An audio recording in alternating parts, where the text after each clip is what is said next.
అశ్వ సంవత్సరంలో కైలాస యాత్ర Sri Gayatri tours and travels 8977349696. అందరికీ నమస్కారం. Welcome to it's you TV. ప్రస్తుతం మనతో పాటు ఉన్నారు ప్రముఖ ఆధ్యాత్మికవేత్త, వేదిక్ ఆస్ట్రాలజర్ గోనుగుంట్ల సురేష్ బాబు గారు.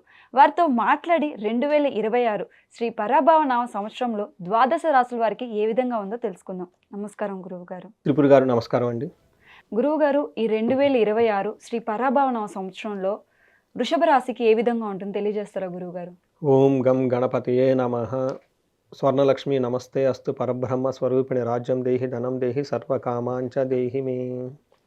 స్వర్ణలక్ష్మి అమ్మవారి కృపా కటాక్షం శ్రీ పరాభావ సంవత్సరంలో మనందరికి ఉండాలని చెప్పేసి మనం కోరుకుందాం. ముఖ్యంగా వృషభ రాశి వాళ్ళకి ఎలా ఉండాలంటే వాళ్ళు పరమానందభరితంగా ఉండాలి. అలా ఆనందభరితంగా ఎట్లాంటి పరిస్థితుల్లో ఉండే ఒక శక్తి మనకు కావటమే పరబ్రహ్మ తత్వం అంటారనమాట. కొన్నిసార్లు మన దగ్గర అందుబాటులో ఉంటే అందుబాటులో ఉండకపోవచ్చు, ఉన్నా ఓకే, లేకపోయినా మనం హ్యాపీ. ఇలాంటి ఒక భావన మనలో ఉండటమే బ్రహ్మతత్వం అంటారు. ఎక్కడుంటే అక్కడ, ఏ ఊర్లో అంటే ఆ ఊళ్ళో, ఎక్కడ కూర్చుంటే అక్కడ, మీ ముందు ఉంటే మీ ముందు, ఎక్కడ పోయినా కానీ. సో నెక్స్ట్ మనకి రాజ్యం దేహి అంటారు. రాజ్యం దేహి అంటే ఏంటంటే మనం మాట్లాడిన మాటకి ఎంతో విలువ ఉండాలి. ప్రతి ఒక్కళ్ళు మన చుట్టూ ఉన్న వాళ్ళు మనకి విలువిస్తూ ఉండాలి కదా.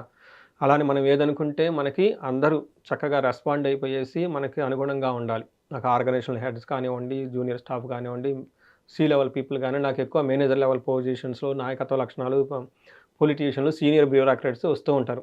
అందుకని వాళ్ళని కూడా ఉద్దేశించి చెప్తూ ఉన్నాను అనమాట. రాజ్యం దేహి, రాజకీయ నాయకులకు కానివ్వండి, మేనేజర్స్ కానివ్వండి, సి లెవెల్ పొజిషన్లో ఉన్న వాళ్ళకి అద్భుతమైన ఒక వ్యవస్థలు నడిపే ఒక ఇంటలెక్చువల్ ఎబిలిటీ, మైండ్, ఒక ఫోకస్ వీళ్ళకి కావాలని చెప్పేసి మనం ప్రార్థిద్దాం. నెక్స్ట్ ధనం దేహి. ఎంత ధనం ఉండాలంటే ఇంట్లోకి వెళ్తే ఇంటి నిండా ధనం ఉండాలి, ఆఫీస్కి వెళ్తే ఆఫీస్ నిండా ధనం ఉండాలి, మనం పరుసు పట్టుకుంటే పరుసు నిండా ధనం ఉండాలి, ఎక్కడికి వెళ్తే అక్కడ మన చుట్టూ ధనం ఉండాలి. సర్వకామాంచ సిద్ధి. ప్రతి ఒక్కరికి శ్రీ పరాభావ సంవత్సరం వృషభ రాశి వాళ్ళకి అనుకున్న కోరిక అనుకున్న తక్షణమే జరగాలి. ఒక్క సెకండ్ కూడా వెయిట్ చేయకూడదు. ఇలా అనుకున్న అలా జరగాలి. అలా మనకి శ్రీ పరాభావ సంవత్సరం వృషభ రాశి వారికి ఉన్నామని చెప్పేసి మనం కోరుకుందాం.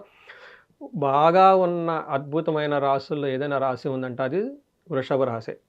లాస్ట్ ఇయర్ నేను అదే చెప్పాను. లాస్ట్ ఇయర్కి చాలామంది ఓపెన్గా ఛాలెంజ్ కూడా చేశాను. మీ లైఫ్లో ఎందుకు లేదు, నాకు కాల్ చేయండి, నేను చూస్తానని చాలా వీడియోలో కూడా చెప్పుకున్నాను. శ్రీ పరాభావ సంవత్సరంలో ది బెస్ట్ రాశులు ఏదైనా ఒక రాశి ఉందంటే వృషభ రాశి. అందులో డౌటే లేదు. వీళ్ళకి ఒక్క విషయంలో మాత్రం కేర్ఫుల్గా ఉండాలి. వీళ్ళకి ఆదాయం 5, వ్యయం 14 వస్తుంది. అయ్యో 14 వ్యయం అయిపోతుంది, ఏమైపోతుంది అంటే టెన్షన్ పడద్దు. దానికి ఒక రీజన్ అని చెప్తా. వీళ్ళకి రాజ్యపూజ్యం 5, అవమానం 4 సమానంగా ఉంది, ఈక్వల్గా ఉంది. దేర్ మేనేజ్ ఒక స్టెప్ ఎక్కువగా ఉన్నారు. ఇక్కడ వ్యయం 14 ఉంటే ఏంటి దాని మీనింగ్ అంటేనండి, వీళ్ళకి శుభకార్యాల గురించి ఖర్చు పెడతారు. దాన్ని మనం అంటే డబ్బు వస్తుంది, ఖచ్చితంగా డబ్బు కూడా పోతుంది. ఎందుకంటే అమ్మవారి చెంచలక్ష ఒక చోట ఉండరు, స్థిరంగా ఉండదు. అమ్మవారు నడుస్తూ ఉంటారు, ఇలా అలా వెళ్ళిపోతూ ఉంటారు. అంతే కదా, మన డబ్బు వస్తుంది, ఖర్చు పెట్టుకుంటాం, డబ్బు వస్తుంది, ఖర్చు పెట్టుకుంటాం. ఇక్కడ లాజిక్ ఏంటంటే మనం ఖర్చు పెట్టిన 10 రూపాయలు 100 రూపాయలు తిరిగి మళ్ళీ మన దగ్గరికి రావాలి. ఖర్చు పెట్టకూడదు అనుకోకూడదు, ఖర్చు పెట్టాలంటే ఖర్చు పెట్టే ఈ ఖర్చు ఇంటెలిజెన్స్, వివేక వైరాగ్యాలతో ఖర్చు పెట్టాలంట. ఈ వివేక వైరాగ్యం ఉంటే ప్రపంచంలో అన్నీ మన దగ్గర ఉన్నట్టని ఎవరు చెప్పారు? ఆది శంకరాచార్యులు చెప్పారు. అందుకని మనం ఖర్చు పెట్టేటప్పుడు చాలా తెలివితేటలుగా ఖర్చు పెట్టాలి. ఎక్కడ మనం ఖర్చు పెడితే లక్ష్మీదేవి హ్యాపీగా ఫీల్ అయ్యి మన ఇంటికి వస్తుందో చూసుకొని ఖర్చు పెట్టాలంటే ధర్మబద్ధంగా ఖర్చు పెట్టాలి, అవసరమైనంత ఖర్చు పెట్టాలి, ఎక్కడ వేస్ట్ చేయకూడదు, మంచి మనసుతో ఖర్చు పెడుతూ ఉండాలి. వెళ్ళేటప్పుడు చాలా దండం పెట్టుకుని వచ్చేటప్పుడు కూడా వెల్కమ్ చెప్తూ అమ్మవారిని తీసుకోండి. ప్రతి రూపాయి చేసుకుంటూ ఉంటే డబ్బు అంతా ఇంట్లోనే ఉంటుంది. ఈ ఒక్క విషయంలో జాగ్రత్తగా ఉంటే మిగతా అంతా వీళ్ళకి ఏమీ ఎలాంటిది ప్రాబ్లమే లేదు. వీళ్ళకి శని 11వ స్థానంలో ఉండటంతో ఏమవుతుందంట, ధనలాభం వస్తుందంట. గురువు 2వ స్థానంలో ఉంటే ధన వృద్ధి చెందుతుందంట. 3వ స్థానంలో రాహు 10వ స్థానంలో ఉండటంతో ప్రొఫెషనల్ ఎలాంటి ఒడిదుడుకులు వచ్చినా కానీ మసిబూసి మారేడు గాజేసి దాన్ని చేసేస్తారు, అనుకున్న పని చేసేస్తారు. 4వ ఇంట్లో బంధువులతో గొడవలు అయ్యే అవకాశం ఎక్కువగా ఉంది, కేర్ఫుల్గా ఉండాలి.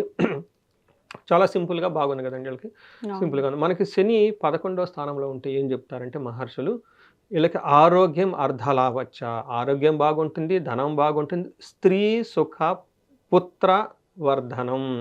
ఇంట్లో లేడీస్ ఉన్నా కానివ్వండి, పుత్రులు ఉన్నా కానీ చక్కగా దినదిన అభివృద్ధి చెందుతూ ఉంటారని చెప్తారు. మరి ఇన్ కేసు జెంట్స్ అయితే స్త్రీ అని చెప్పారు, మరి లేడీస్ అయితే ఏంటి? ఇది అప్లై అవుతుందా లేదంటే స్త్రీలకు కూడా అప్లై అవుతుంది. స్త్రీలు కనుక ఉంటే ఈ రాశి వాళ్ళు వాళ్ళ ఇంట్లో ఉన్న జెంట్స్ ఇంట్లో కానీ బయట కానీ ఆఫీస్లో ఎవరైనా ఉన్నా కానీ వాళ్ళ చుట్టూ ఉన్న వాళ్ళు బాగా వృద్ధి చెందుతారు అని చెప్తుంది. రెండోది చిత్తశుద్ధి అభిష్టార్థ, అంటే చిత్తశుద్ధి అంటే మైండ్ చాలా క్లీన్గా హ్యాపీగా ఉంటుంది. గుర్తుపెట్టుకోండి, ఎవరైనా టాప్ ఎగ్జిక్యూటివ్స్ ఉంటే వాళ్ళకి మెయిన్ అసెట్ ఏంటో తెలిసిన quick accurate decision making. Very త్వరగా డెసిషన్ తీసుకోవాలి, వెరీ యాక్యురేట్గా ఉండాలి, క్విక్గా ఉండాలి. అలా ఎవరైతే త్వరగా కరెక్ట్ డెసిషన్ తీసుకుంటారో they are the number 1 position. మీరు కూలిపోయిన వాళ్ళని లేదా వాళ్ళ బ్యాడ్ హిస్టరీ తీసుకుంటే they took the wrong decisions. అలానే కింద శని వీళ్ళకి అలాంటి ఇంట్యూషన్ ఇస్తాడు, ఒక ప్రాపర్ యాక్యురేట్ డెసిషన్ తీసుకునే అవకాశం ఎక్కువగా ఉంటుంది. ఒక విషయంలో జాగ్రత్తగా గుర్తుపెట్టుకోవాలి, కోర్టుకు సంబంధించిన వ్యవహారాలు లిటిగేషన్స్ ఏమంటే అది స్లోగా ఉంటుంది, ఫాస్ట్గా ఉండదని గమనించాలి. నెక్స్ట్ గురువు వీళ్ళకి 2వ హౌస్లో ఉండటంతో అద్భుతంగా ఉంటుంది. ధనానికి ఎప్పుడు బాధపడరు ఈ రాశి వాళ్ళు. ఏం చెప్తారు, మనస్సౌఖ్యం, యశోవృద్ధి, సౌభాగ్యం, ధనాగమం, ఇవన్నీ ధనానికి సంబంధించి. మనసు అంతా హ్యాపీగా ఉంటుంది, ఖుషీగా ఉంటుంది, వంశం బాగుంటుంది, పిల్లలు పుట్టే అవకాశం ఎక్కువగా ఉంటుంది, సౌభాగ్యంగా ఉంటారు. తర్వాత ధర్మవ్యయం అంటే ఖర్చు, మంచి పనుల గురించి ఖర్చు పెడుతూ ఉంటారు. మీకు ఇందాక గుర్తుపెట్టిన ఖర్చు విపరీతంగా పెట్టేసే అవకాశం ఉందంటే ఏం చేస్తారు, ఇల్లు కట్టుకుంటారు, పెళ్లి చేస్తారు, తర్వాత సమాజానికి ఉపయోగపడే మంచి పనులు చేస్తూ ఉంటారు, లేదంటే హైయర్ ఎడ్యుకేషన్ చేస్తారు, ఫారిన్ వెళ్తారు. అంటే లైఫ్లో ట్రాన్స్ఫార్మ్ అయ్యే కొన్ని పనుల గురించి వీళ్ళు బేస్గా ఈ డబ్బులు ఇన్వెస్ట్ చేసే అవకాశం ఎక్కువగా ఉందని గుర్తుపెట్టుకోవాలి. ఆయుష్ చాలా బాగా ఉంటుంది, ఆరోగ్యం చాలా బాగుంటుంది. అయితే జూన్ తర్వాత గురువు మారుతూ ఉన్నప్పుడు కొన్ని విషయాలు వీళ్ళు చాలా జాగ్రత్తగా ఉండాలి. మెయిన్ వీళ్ళకి ఏం చెప్తారంటే, మారిన తర్వాత కూడా వీళ్ళకి ఎప్పుడు మారుతున్నారు, పుష్కరాలప్పుడు మారుతూ ఉన్నారు. గోదావరి పుష్కరాలు వస్తాయి, పుష్కరాల టైంలో మారిపోతూ ఉంటారు. వీళ్ళకి మ్యారేజ్ కాని వాళ్ళకి మ్యారేజ్ అవుతుంది, గుళ్ళు గోపురాలు చక్కగా తిరుగుతారు, ధనం విషయంలో బాగుంటుంది. అయితే ఇక్కడ ప్రాబ్లం ఏంటంటే వాళ్ళు చేస్తున్న ఉద్యోగంలో కొంచెం డిస్టర్బెన్స్ వచ్చే అవకాశం ఉంటుంది. మనకి ఏం చెప్తారంటే మహాభారతంలో దుర్యోధనుడికి 3వ స్థానంలో గోచారంలో గురువు ఉన్నప్పుడు తన పదవిని పోగొట్టుకుంటాం, వాళ్ళ తమ్ముళ్ళందరూ పోగొట్టుకోవడం జరిగింది. అయితే వీళ్ళకి అలా ఉంటుందని కాదు, జస్ట్ ఒక ఐడియా గురించి చెప్తున్నా. ఉద్యోగంలో కొంచెం డిస్టర్బెన్స్ వచ్చే అవకాశం ఎక్కువ ఉంటుందని గమనించుకోవాలి. వీళ్ళకి 10వ స్థానంలో రాహు ఉన్నారండి. 10వ స్థానంలో రాహు ఉన్న వాళ్ళకి షేర్లు బిజినెస్లు చేసేవాళ్ళు కానివ్వండి, గ్యాంబ్లింగ్ చేసేవాళ్ళు, క్యాసినోలు ప్లే చేసే వాళ్ళకి వీళ్ళందరికీ కలిసి వస్తుంది. రాజకీయ నాయకులు ఉన్న వాళ్ళకి కలిసి వస్తుంది, సాఫ్ట్వేర్ వాళ్ళకి కలిసి వస్తుంది, మీలాగా యాంకరింగ్ చేసే వాళ్ళకి కలిసి వస్తుంది, కెమెరా ముందు ఉన్న వాళ్ళకి కలిసి వస్తుంది, ఫిలిమ్స్ ఆర్డర్లకు కలిసి వస్తుంది, తర్వాత అందరికీ కలిసి వస్తుంది. అప్పటిదాకా ఏమీ చేయలేకపోతున్నా ఫీలింగ్ ఉన్న వాళ్ళకి కూడా విపరీతం కలిసి వస్తుంది. అందుకని ఈ ప్రకారం ఏది చూసుకున్నా కానీ మనస్సౌఖ్యం, ఆనందం, అభీష్ట సుఖ భోజనం, కర్మసిద్ధి అంటారు. కర్మసిద్ధి అంటే చేసిన పనిలో సిద్ధి వస్తుంది, భోజనం చక్కగా చేస్తారు, అనుకోని పనులన్నీ జరుగుతుంటాయి. చూసారు కదండి, ఈ 2026వ సంవత్సరంలో అద్భుతంగా ఉన్న రాశి వృషభ రాశి. ఇన్ కేస్ లేదంటే ఇమ్మీడియట్గా నాకు కాల్ చేయమని చూద్దాం. గురువు గారు వాళ్ళ యొక్క గ్రహస్థితి ప్రకారం ఎలా ఉంటుందో చెప్పారు, అలాగే నక్షత్రం ప్రకారం వారికి ఎలా ఉంటుందో తెలుస్తారు. ఇందులో కృతిక, రోహిణి, మృగశిర అద్భుతమైన నక్షత్రాలండి. మృగశిర నక్షత్రంలో కృతికాలో సూర్యుడు ఉచ్చంగా ఉంటాడు, రోహిణిలో చంద్రుడు ఉచ్చ స్థానంలో ఉంటారు అనమాట. మృగశిర వచ్చేటప్పటికి మనకి కుజుడు చక్కగా ఉంటారు అన్నమాట, సొంత నక్షత్రాలు అనమాట. అంటే సూర్యుడు, చంద్రుడు వరుసగా ఉన్న అద్భుతంగా ఉన్న నక్షత్రాలు మొత్తం ఇందులోనే ఉంటారు. స్థిర రాశి అని చెప్తూ ఉంటారు. వీళ్ళు చక్కగా కదలకుండా కూర్చొని అన్ని పనులు చేసుకునే తత్వం ఉన్న రాశి వాళ్ళు వీళ్ళు. ఇందులో కృతికా నక్షత్రం వాళ్ళకి సంపదలు ఉంటుంది, ఐశ్వర్యం ఉంటుంది, సంతోషం ఉంటుంది, ధనలాభం ఉంటుంది, సర్వజన పూజ్యము, అందరి నుండి రెస్పెక్ట్ ఉంటుంది. ఇంకేం కావాలండి, అంతా ఉంది వీళ్ళకి. లేను అనేదైతే ఏమీ లేదు. రోహిణి నక్షత్రం వాళ్ళకి రాజ్యము, సంపద, ఐశ్వర్యం అని చెప్తారు. నెక్స్ట్ రాజ్యం అంటే ప్రమోషన్స్ వస్తుందని గుర్తుపెట్టుకోవాలి, ధనప్రాప్తి ఉంటుంది, సర్వజన పూజ్యము, అందరి నుంచి చక్కగా అభినందనలు వస్తూ ఉంటాయి.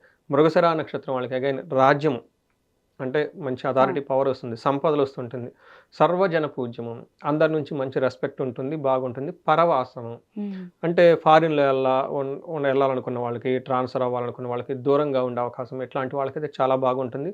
ఇన్ కేసు వద్దు అనుకున్న వాళ్ళకి ఆలోచించుకోవాలి. జనరల్గా ఈ టైంలో ఏమంటారండి, బయటికి వెళ్ళి వర్క్ చేసుకోవాలి, సెటిల్ అవ్వాలనుకున్న వాళ్ళు ఎక్కువ ఉంటారు కాబట్టి వాళ్ళకైతే బాగుంటుంది. కొంతమంది లేదంటే ఇక్కడ మేము కంఫర్టబుల్గా ఉన్నామండి, ట్రంప్ మమ్మల్ని బయటికి పంపిస్తున్నాడేమో చూడండి అనుకున్న వాళ్ళు కొంచెం ఇబ్బందిగా ఉంటుంది, ఆలోచించాల్సింది అనమాట. సో ఈ ప్రకారంగా మనకి వృషభ రాశి వాళ్ళకి అద్భుతంగా ఉందని మనం చెప్పుకోవచ్చు. గురువు గారు వాళ్ళ గ్రహస్థితి ప్రకారంగా కానీ నక్షత్రం ప్రకారంగా కానీ చాలా నీట్గా వివరించారు గురువు గారు. వాళ్ళు ఎటువంటి పరిహారాలు పాటించాలి గురువు గారు? ఫస్ట్ వీళ్ళకి ముఖ్యమైన అడ్వైజ్ ఏంటంటేనండి, అంతా బాగుంది కదా, ట్రాన్స్పరెంట్గా ఉంది, పైన చూస్తే కిందేముందో తెలుస్తుంది. ఉమ్, ఇలాంటి సమయంలో ఎవరికైనా గనక ఎక్కడైనా ఆగిపోయాము, అలా లేదు అని అనిపిస్తే ఒకసారి హారోస్కోప్ థరోగా చెక్ చేయించుకోవడం చాలా చాలా ఇంపార్టెంట్. ముఖ్యంగా వాళ్ళ ఏజ్ 35 to 45 ఉంటే ఈ టైప్ ఆఫ్ ఏజ్ గ్రూప్ వాళ్ళని నేను చాలా రీసెర్చ్ చేస్తున్నాను ఎక్కువగా. ఎందుకు అంటే వెరీ ఇంట్రెస్టింగ్, బాగా చదువుకున్నాం, 10 years track record of career ఉంటుంది, ఏలో పెళ్ళిళ్ళు అవుతుంది, పిల్లలు ఉంటారు. ఇక్కడేమో వాళ్ళు ఇంకా కెరీర్ గ్రోత్ అవ్వాలి కదా, ఆగకుండా వెళ్ళిపోతే ఇట్స్ వెరీ గుడ్. ఉమ్, ఈ టైంలో ఒక మేనేజర్ అవ్వాలి, సమాజంలో ఒక డిగ్నిటీ ఉంటారు, భార్య పిల్లలు లేదంటే హస్బెండ్, అందరితో ఒక ఏమంటారు ఒక మెచ్యూరిటీ ఉంటుంది వాళ్ళకి. అవును. బట్ ఈ టైంలో వాళ్ళ కెరియర్లో బ్రేక్ వస్తే, ఉమ్, ఈ టైంలో వాళ్ళ రిలేషన్షిప్స్ హార్మోనీ లేకపోతే, ఈ టైంలో వాళ్ళు డైరెక్షన్ కన్ఫ్యూజన్లో ఉంటే ఏంటి, ఉమ్, అలాంటి వాళ్ళ గురించి నేను ఎక్స్క్లూజివ్గా రీసెర్చ్ గ్రూప్ లాగా పెట్టుకుని అందులోని ఎన్ఆర్ఐలు, C level people, manager level people ఒక ఆ, ఒక వెరైటీగా చేసుకుంటూ వెళ్ళిపోతూ ఉన్నాను అనమాట. ఉన్నవాళ్ళు అయితే ఆగిపోయి ఉంటే ఖచ్చితంగా చూపించుకోవాలి. ఎందుకు అంటే కొన్ని బ్లాకేజెస్ ఉంటాయి. ఉమ్, మనం ఈ బ్లాకేజెస్ని శాపాలు అనొచ్చు లేదా దోషాలు అంటారు. శాపాలు దోషాలు అంటే మనం కాదు, వీఆర్ గుడ్, ఉమ్, కానీ మళ్ళీ స్టిల్ ఆగిపోయాం. ఏంటి ఆ రీజన్? మీరు కాదు, మీ యాన్సెస్టర్స్, ఉమ్, వాళ్ళ తల్లిదండ్రులు, మన అక్కడి నుంచే కదా వచ్చింది. ఉమ్, అలానే నేచర్, ప్రకృతి, um, we are somewhere not aligning with that. Um, um, అది తెలుసుకుంటే కనుక అవి పరిహారాలు చేసుకుంటే చిన్న చిన్న పరిహారాలు లైఫ్ 10 అంతలు ముందుకు వెళ్ళిపోయి దూసుకొని వెళ్ళిపోతారు ఈ రాశి వాళ్ళు. ఉమ్, సో అందుకని ఎవరికైనా అనిపిస్తే మనకు ఒకసారి కన్సల్టేషన్ తీసుకుంటే బాగుంటుంది. బట్ బేసికల్గా అందరికి ధనం కావాలి కాబట్టి స్వర్ణలక్ష్మి విశేష హోమం చేయించుకున్న, కుబేర పాశుపత అభిషేకం చేయించుకున్న చక్కగా కలిసి వస్తుంది. తర్వాత వీళ్ళకి శుక్రుడికి సంబంధించి చక్కగా శుక్రవారం నియమంగా ఉంటే ఇంకా బాగా కలిసి వస్తుంది. ఎవరికైనా భార్యాభర్తల మధ్య డిస్టర్బెన్స్ కనిపిస్తుంటే ఇన్ కేస్ సెన్స్ అయితే అలా ఉంటుంది అని అన్యోన్య దాంపత్య పాశుపత అభిషేకం చేయించుకుంటే చాలా బాగుంటుంది. ఎవరికైనా ఇంకా శత్రువుల బాధలు ఇలా ఉంటే చండీ హోమాలు, చండీ పారాయణాలు ఇవి చేయించుకుంటే చాలా బాగుంటుంది. సో ఈ రాశి వాళ్ళంతా అష్టైశ్వర్యాలు కలగాలి, భోగభాగ్యాలు కలగాలి, చక్కగా ఉండాలని చెప్పేసి మనం కోరుకుందాం. ధన్యవాదాలు గురువు. ధన్యవాదాలండి.